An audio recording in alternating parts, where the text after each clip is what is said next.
Hi hello నమస్తే welcome to our channel. నేను మీ శ్రీ.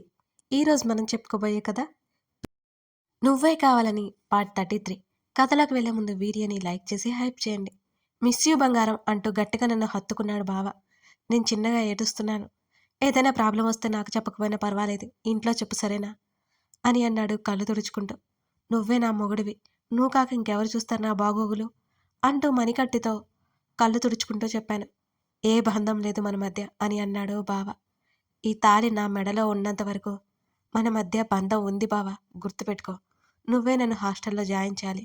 నా కాలేజ్ ఫీజు, నా అవసరాలు అన్నీ అన్నీ నువ్వే చూసుకోవాలి. పెళ్ళయి ఇన్ని రోజులు అవుతుంటే ఎన్ని రోజులను పుట్టింట్లో ఉండాలి? నువ్వు తీసుకెళ్తే నీతో పాటు తీసుకెళ్ళు, లేకపోతే హాస్టల్కి వెళ్తాను. నీ ప్రయాణం రేపటికి పోస్ట్ పోన్ చేసుకో అని చెప్పి వెనక్కి తిరిగి చూడకుండా అక్కడి నుంచి నేను వెళ్ళిపోయాను. బావ రియాక్షన్ ఏంటో నాకైతే తెలీదు. నేనైతే చెప్పి వచ్చాను. నేను అన్నట్టుగానే ఆ రోజు సాయంత్రం బావ వెళ్ళలేదు.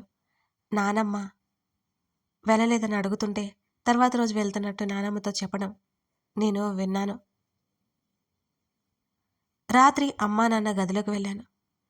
అమ్మా నాన్నకి మధ్యలో కూర్చోబెట్టుకున్నారు నన్ను. ఏంట్రా ఎలా వచ్చావు అని అడిగారు నాన్న. రేపు నేను హాస్టల్కి వెళ్దామనుకుంటున్నాను నాన్న అని అనగానే ఇద్దరూ ఆశ్చర్యపోయారు. హాస్టల్కి ఎందుకు అని అడిగారు అయోమయంగా చూస్తూ. ఇంట్లో చదువుకోలేకపోతున్నాను, అందుకే హాస్టల్కి వెళ్తున్నాను అని చెప్పాను. నువ్వు ఒంటరిగా ఉండలేవు, నీ గురించి మాకు తెలీదా? వద్దు అషు వద్దు, అక్కడ హాస్టల్ ఫుడ్ ఏం బాగోదు, నువ్వు అసలు ఉండలేవు అని కంగారు పడిపోయింది అమ్మ. ఉంటానమ్మా స్థిరంగా చెప్పి వాళ్ళ వైపు చూశాను నేను. అది కాదు అషు, అది కాదురా, నాన్న ఏదో సర్ది చెప్పబోయాడు. మీ భయం ఏంటో నాకు అర్థమైంది నాన్న. నేను చాలా జాగ్రత్తగా ఉంటాను. హాస్టల్, కాలేజ్ అంతే, బయటకు కూడా వెళ్ళను. ప్లీజ్ నాన్న హాస్టల్కి పంపకండి అని అడిగాను. నాన్న ఏమి ఆలోచించారో ఏమో ఒప్పుకున్నారిక. థ్యాంక్స్ నాన్న అని చెప్పి నా గది వైపుకి వెళుతూ బావా అంటూ బావ గది వైపు తలుపు తట్టాను. నా వైపు చూశాడు. లోపలికి రావచ్చా బావా అని అడిగాను నేను. సీరియస్గా చూశాను నన్ను అలా పర్మిషన్ అడగడంతో. ఈ దూరం నువ్వు పెంచిందే బావా, రేపు హాస్టల్కి వెళ్ళాలి, నన్ను డ్రాప్ చేయాలి ఉదయాన్నే. గుడ్ నైట్ బావా అని అన్నాను నేను. నా రూమ్లోకి అక్కడి నుంచి వెళ్ళిపోయాను. ఒక్కోసారి నేనేనా అనిపిస్తూ ఉంటుంది నాకు ఇదంతా. నేనేనా ఇలా ధైర్యంగా మాట్లాడుతున్నాను? నేనేనా ఇలా ఆలోచిస్తున్నాను? నేనేనా అందరినీ ఎదురు మాట్లాడుతున్నాను? పరిస్థితులు మనల్ని ఎలాగైనా మార్చేస్తాయి, తప్పదు. మనం కూడా వాటికి అనుగుణంగా మారి మనకి కావాల్సిన వాటి కోసం మెల్లిగా మనమే ప్రయత్నించాలి, పోరాడాలి అవసరమైతే. అన్నీ సర్దుకున్నాను. అమ్మ ఏవో బాక్సులు తెచ్చిచ్చింది. ఇప్పుడు ఇవన్నీ వద్దమ్మా అని అన్నాను. ఎందుకు ఇలా చేస్తున్నావు? ఇంత శిక్ష ఎందుకు మాకు? నువ్వు లేకుండా ఇంట్లో ఎలా ఉండాలి? వద్దంటే లోపలికి హాస్టల్కి వెళ్తాను అంటున్నావు. హాస్టల్లో ఒక్క పూటైనా ఉండగలవా? నా మాట వినవే, ఇంటి దగ్గర నుంచి కాలేజీకి వెళ్ళవే అని అమ్మ అడుగుతున్నా. ఇంటి దగ్గర నేను చదువుకోలేనమ్మా. నాకు నా చదువు చాలా ముఖ్యం. నాకు ఇప్పుడు తోడు ఉంది ఆ చదివే. నన్ను నేను డైవర్ట్ చేసుకోవాలి అంటే హాస్టల్కి వెళ్ళక తప్పదు అని అన్నాను. నన్ను హత్తుకొని అన్నీ పెట్టుకున్నావా అని అడిగింది అమ్మ. అవునన్నట్టు తల ఊపాను నేను. కాసేపు తర్వాత జాగ్రత్తలు చెప్పి పడుకోమని వెళ్ళిపోయింది అమ్మ. ఇప్పటికే చాలా ఆలస్యమైంది. లైట్స్ ఆఫ్ చేసి నేను కళ్ళు మూసుకున్నాను. నా అంచనా నిజమే అయితే బావ నా గదిలోకి వస్తాడు. మరో 10 నిమిషాలు బావ కోసం వెయిట్ చేసి నాకే తెలియకుండా నిద్రలోకి జారుకున్నాను నేను. కావాలని లైట్ ఆపాను. బావ వస్తే ఖచ్చితంగా బెడ్ లైట్ అయినా వేయాలి, అప్పుడు నేను కనబడతాను, లేకపోతే అస్సలు కనబడను. నాకు మెలకువ రావడం కోసం ఇదంతా చేశాను. వెచ్చటి ఊపిరి నా చెంపని తాకింది. మెల్లిగా మెలకువ వచ్చింది కానీ కళ్ళు తెరవలేదు. మంచి నిద్రలో ఉన్నాను నేను. నిద్ర వచ్చేస్తుంటే ఆపుకొని మెలకుగా ఉండడానికి ప్రయత్నం చేశాను. నా బుగ్గ మీద బావ పెదవుల స్పర్శ తాకుతుంటే నవ్వుకున్నాను. లైట్ కూడా వేయలేదు, లేకపోతే బావ వచ్చిన వెంటనే నాకు అర్థమయ్యేది. నేను సగం నిద్రలో సగం మత్తుగా ఉన్నాను. నా నుదుటిన పెదవులు నిలిపి ఉండిపోయాడు. నేను కళ్ళు తెరుద్దాం అనుకునే లోపు బావ మాట్లాడడం మొదలుపెట్టేసరికి ఆ ప్రయత్నం నేను మానుకున్నాను. సారీనే సోడా బుడ్డే, ఐఎమ్ రియల్లీ సారీ.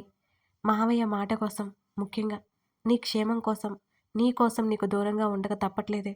లేకపోతే ఇంతలా బాధపడుతుంటే నేను ఎందుకు నీకు దూరంగా ఉంటానే. ఒక్క క్షణం కూడా నిన్ను వదిలిపెట్టాలి అని లేదు నాకు.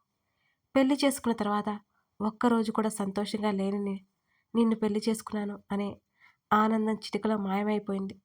అందరి బాధకు నేనే కారణమయ్యాను. నీ మెడలో తాళి వేయకపోయి ఉంటే నీకింత బాధ ఉండేది కాదేమో అని అంటూ నా చేతిని బావ చేతుల్లోకి తీసుకుని ముద్దు పెట్టుకున్నాడు. కొన్ని క్షణాల తర్వాత మళ్ళీ మాట్లాడడం మొదలుపెట్టాడు. హాస్టల్కి వెళ్తాను అని అంత నిర్ణయం తీసుకున్నావు ఎందుకే? ఇంట్లో వాళ్ళని చూడకుండా ఒక క్షణమైనా ఉండగలవా నువ్వు? నువ్వు ఇంట్లో సరిగ్గా తిను, ఇక హాస్టల్లో ఏం తింటావే? వెళ్ళొద్దు బంగారం, ఇక్కడ చాలా కష్టంగా ఉంది అని చెప్తుంటే ఎందుకే నువ్వు వినట్లేదు? నాకు నిన్ను వదిలి అది ఈ పరిస్థితుల్లో నువ్వు ఒంటరిగా వైజాగ్ వెళ్ళడం ఇష్టం కూడా లేదు. కాంట్రాక్ట్ 1 ఇయర్ వరకు ఉంది. తప్పకుండా ఈ సంవత్సరం జాబ్ చేయాలి. నువ్వన్నట్టు మనం కలిసిపోతే బాగుండు. నీకు ఏ ప్రమాదాలు జరగకపోతే ఇంకా సంతోషం. చూద్దాం మన రాత ఎలా ఉంటుందో. నీకంటే నీతో నాకు నా లైఫ్ ఎక్కువ కాదురా. అన్నిటికంటే నువ్వే నాకు ముఖ్యం. బావ మరోసారి నా నుదుటిన ముద్దు పెట్టి అక్కడి నుంచి వెళ్ళిపోయాడు. బావ వెళ్ళిపోయాక కళ్ళు తెరిచాను. నా పెదవుల మీద చిరునవ్వు మెరిసింది. మరో సంవత్సరం నాకు ఆయుష్ ఇవ్వమని దేవుణ్ణి కోరుకున్నాను. నేను బావ కలిసిన తర్వాత బావతో సంతోషంగా ఒక్కరోజు గడిపినా చాలు. అవును, చాలు. ఆలోచిస్తూ నిద్రపోయాను నేను. ఆ తర్వాత రోజు కాస్త లేటుగా నిద్రలేచాను. నేను రెడీ అయ్యి లగేజ్ తీసుకుని బయటకు వచ్చాను. బావ ఆల్రెడీ హాల్లో ఉన్నాడు. అషు, తినేసి వెళ్ళు అని అంది అమ్మ. బావను ఒకసారి చూసి బ్యాగ్ పక్కన పెట్టేసి డైనింగ్ టేబుల్ ముందర కూర్చున్నాను. బావ కూడా నా పక్కనే కూర్చుని టిఫిన్ చేశాడు నాతో పాటుగా. నానమ్మ దగ్గరికి వెళ్ళి హత్తుకొని బాయ్ చెప్పాను. నానమ్మ బాగా బాధపడింది.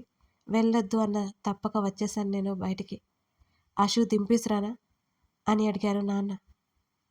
బావ దింపేసి వస్తాడు, మీరు వెళ్ళండి నాన్న అని చిన్నగా నవ్వుతూ చెప్పాను. మనీ కోసం పరిస్థిస్తుంటే వద్దు నాన్న టక్కుని చెప్పాను. ఫీజు అవన్నీ ఉంటాయి కదరా అని అన్నారు. ఉంటాయి, కానీ ఇప్పుడు కాదు, కావాల్సినప్పుడు నేనే కాల్ చేసి తీసుకుంటాను అని అన్నాను నేను. బావ ఇస్తాడు అంటే నాన్న బాధపడతారేమోనని ఆ మాట చెప్పలేదు నేను. అమ్మను ఒకసారి హత్తుకుని బాధగా ఉన్న మనసుతో బావతో పాటు ఇంటి బయటకు నడిచాను నేను. కారులో మౌనంగా ఉన్నాడు బావ. ఇప్పటికైనా సరిగ్గా మాట్లాడు బావా అని అడిగాను బావ వైపు చూస్తూ. నువ్వు హాస్టల్కి వెళ్ళడం నాకు ఇష్టం లేదురా అని అన్నాడు బావ. నవ్వి ఊరుకున్నాను నేను.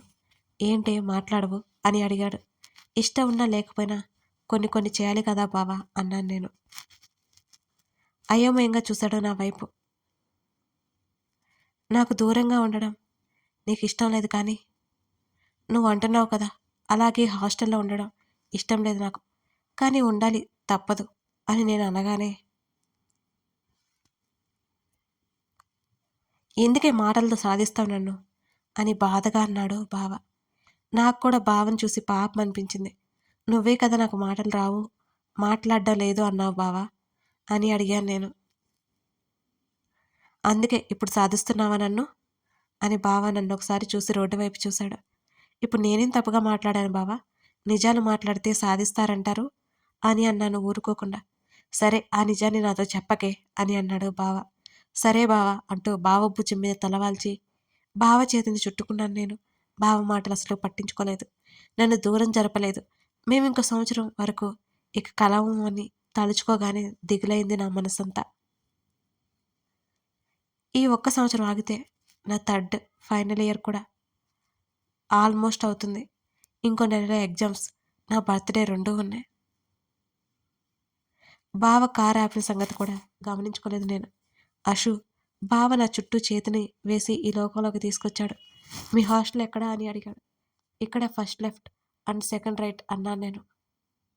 సరే అని కార్ స్టార్ట్ చేశాడు. అదిగో అక్కడే దూరంగా హాస్టల్ చూపించాను బిల్డింగ్ని. హాస్టల్ ముందు కారు ఆపాడు. అషు, ఇది కాలేజ్ హాస్టలా లేక ప్రైవేట్ హాస్టలా అని అడిగాడు. కాలేజ్ హాస్టల్ అని అన్నాను. అరే, కాలేజ్ హాస్టల్‌లో ఫుడ్ బావుంటుందా అని అడిగాడు. వెళ్తే కానీ తెలియదు అని అన్నాను నేను. తెలియకుండా ఎలా వెళ్తాను బావా? తెలియకుండా ఎలా వెళ్తావే నువ్వు అని నా తల మీద తట్టాడు బావ. వెళ్ళాలి అంతే. మాట్లాడుదువుగానిరా అన్నాను. లగేజ్ తీసుకుని నా వెనకే వచ్చాడు బావ. వార్డెన్ మేడంతో మాట్లాడాడు. మీరేమవుతారు అని డైరెక్ట్‌గా అడిగేసింది ఆవిడ. హస్బెండ్ అన్నాను నేను. ఇద్దరూ నా వైపు ఆశ్చర్యంగా చూశారు. పెళ్ళయిందా నీకు అని ఆశ్చర్యంగా అడిగింది ఆవిడ. అవును మేడం, మా పెళ్లి జరిగి 10 రోజులైంది అని మెల్లిగా చెప్పాను. అషు నువ్వాగు అని అన్నాడు బావ. మేడం మీరు రూమ్ చూపించండి. తను ఇక్కడే ఉంటుంది. థర్డ్ ఇయర్ చదువుతుంది. ఈ మంత్ ఎగ్జామ్స్ అయిపోయే వరకు ఇక్కడే ఉంటుంది అని అన్నాడు బావ. నెక్స్ట్ ఇయర్ కూడా ఇక్కడే ఉంటాను బావా అని అన్నాను నేను. ఆ మేడం మా ఇద్దరి వైపు ఆశ్చర్యంగా చూస్తోంది. నా రూమ్ నెంబర్ చెప్పి కీస్ అందించింది. నీతో పాటు మరో అమ్మాయి కూడా ఉంటుంది అని చెప్పింది నాతో. నేను తల ఊపి కీస్ తీసుకుని బావా ఇక్కడ ఆగు, లగేజ్ పెట్టేసి వస్తాను అని అన్నాను. సరే వెళ్ళు, నేను కారులో ఉంటాను అని అన్నాడు బావ. నేను ఆ లగేజ్ తీసుకుని సెకండ్ ఫ్లోర్కి వెళ్ళాను. మెట్లు ఎక్కేసరికి నా పని అయిపోయింది. వెంటనే కిందకొచ్చి మేడం ఫీజ్ అని అడిగాను. నీ హస్బెండ్ కట్టేశాడు. నైట్ టైంలో మీల్కి ఇవ్వమని స్పెషల్గా ఫీ పే చేశాడు అని చెప్పింది. ఆమెకు కాలేజీకి వెళ్తున్నానని చెప్పి బుక్స్ పట్టుకుని బావ దగ్గరికి పరిగెత్తాను. బయట బావ కారు కనిపించలేదు. కంగారుగా చూశాను నేను. కాస్త దూరంలో కారు కనిపించింది. బావ కాల్ మాట్లాడుతూ కనిపించాడు. నేను కారు దగ్గరికి వెళ్ళాను. వెంటనే బావ కాల్ కట్ చేశాడు. ఏదో సందేహం నాలో. ఎవరు బావ అని అన్నాను. ఫ్రెండ్ వెళ్దామా అని అడిగాడు బావ. తల ఊపాను. కారులో కూర్చొని నేను ఎక్కాక కారు స్టార్ట్ చేశాడు. బావ భుజం మీద తలవాల్చాను. బావ ఏదైనా చెప్పడానికి మిగిలిందా నాతో అని అడిగాను. నెక్స్ట్ మంత్ నీ బర్త్డేకి నేను రాలేకపోవచ్చు అని అన్నాడు బావ. కోపంగా దూరం జరిగాను. నువ్వు రావాలి, అప్పటికి నా ఎగ్జామ్స్ అయిపోతాయి అని అన్నాను నేను. 1 ఇయర్ 1 మంత్ అని శబ్దాలు చేశావు అని అన్నాడు బావ నవ్వుతూ. నీకు నవ్వులాటగానే ఉంటుందిలే అని ముఖం తిప్పుకుంటూ అన్నాను. అషు అది కాదే, మాట్లాడుకు బావా, గుడ్ బై అని విండో నుంచి బయటకు చూశాను నేను. గుడ్ బై అంటే సోడా బుడ్డి అని అడిగాడు బావ. మాట్లాడుకో అన్నా కదా అని అంటూ బావని చూడకుండా చెప్పాను. సైలెంట్ అయ్యాడు బావిక. బావ వైపు తిరిగి కనీసం బుజ్జగించవా అని అడిగాను.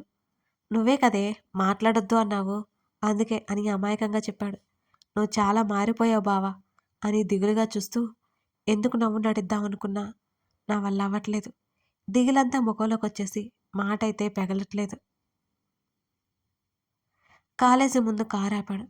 జాగ్రత్తే, ఏదైనా అవసరమైతే కాల్ చేయి అంటూ ఏదో పరాయి వ్యక్తి చెబుతున్నట్టు బావ చెప్తుంటే వెళ్తాను బావా అని చెప్పి కారు దిగాను.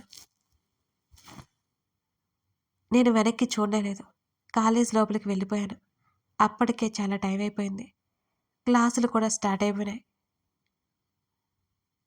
నేను కాలేజీకి రాక వారం రోజులైపోయింది.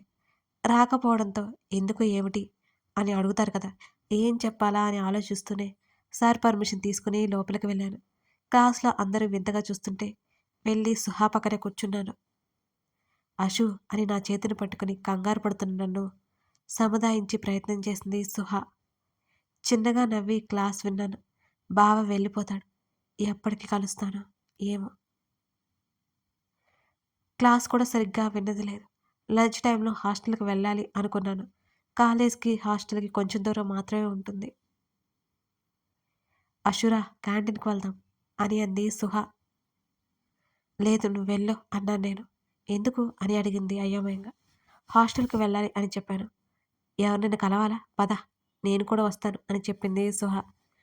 నువ్వు వెళ్ళావా, నేను హాస్టల్లో జాయిన్ అయ్యాను అని చెప్పాను. ఏంటి అని గట్టిగా అరిచింది. చుట్టూ అందరూ మా వైపు చూశారు. ఆ విషయం గమనించి నోరు తగ్గించి హాస్టల్లో జాయిన్ అయ్యావా, ఎందుకు అని అడిగింది సుహాని కంగారుగా. తర్వాత చెప్తానులే, నేను వెళ్ళి వస్తాను అని అన్నాను. నేను వస్తాను, అక్కడే తిందాం ఇద్దరం అని అంది సుహ. ఇద్దరం హాస్టల్కి వెళ్ళాం. గ్రౌండ్ ఫ్లోర్లో భోజనం ప్లేట్ తీసుకుని మా రూమ్కి వెళ్ళాను. మా రూమ్ చూసి, అషు, నువ్వు ఇక్కడ అసలు ఉండగలవా? ఈ రూమ్ చాలా చిన్నగా ఉంది అని అంది సుహ. పర్లేదులే, నీట్గానే ఉంది కదా, అది చాలు అన్నాను. ఫుడ్ అంత టేస్టీగా లేదు అని అంటూ తన బాక్స్లోది నా ప్లేట్లోకి వేసింది సుహాని. బాగానే ఉందిలే అన్నాను నేను. ఇద్దరం భోజనం చేసి నా బెడ్ మీద కూర్చున్నా. ఇప్పుడు చెప్పవే, అసలు నువ్వు హాస్టల్లోకి ఎందుకు వచ్చావు అని అడిగింది సుహాని. జరిగింది మొత్తం సుహాతో చెప్పాను. ఆషు అంటూ నా కన్నీరు తుడిచింది. చేతుల్లో ముఖం దాచుకున్నాను.